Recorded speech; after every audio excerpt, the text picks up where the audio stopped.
that wasn't really true about life. True. And also chasing the wrong things. And I just know that this really matters. And so let's talk about first this study so that the person listening has context for why this study is so important, how it is different, and the impact that it can make on their life. So can you just tell us about the study? Sure.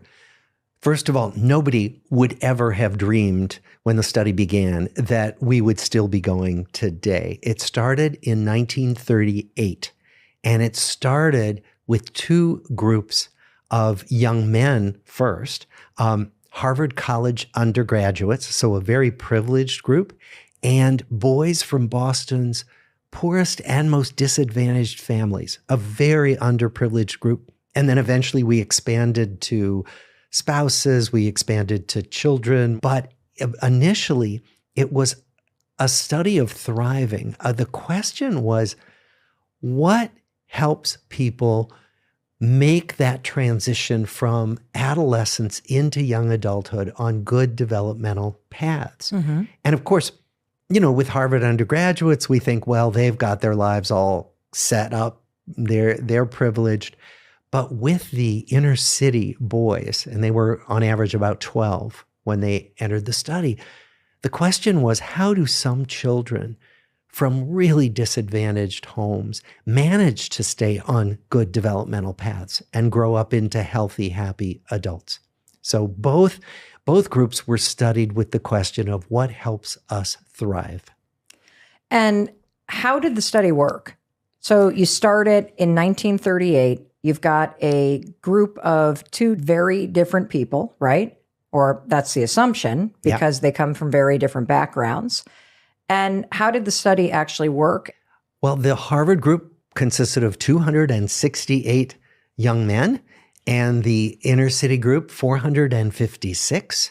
We started with medical exams, psychological interviews. We went to their homes and talked to their parents and sometimes their grandparents.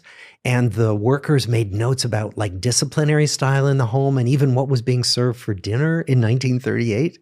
And then they were followed all the way through adolescence into adulthood. Some famous people, John F. Kennedy was part of the Harvard group. Ben Bradley, who was the longtime editor of the Washington Post.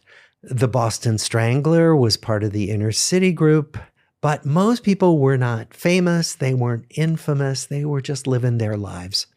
And then how did you follow them? Because it didn't end with just this sort of one series of interviews. No, and most studies do end that way. Or most studies that try to follow people over time stop before 10 years are up because too many people drop out. Mm-hmm. So this study followed people year after year with questionnaires. How's your life going? Interviews every 10 years where we went to their homes and sat down with them and talked about their lives, medical exams, getting their medical records from their doctors.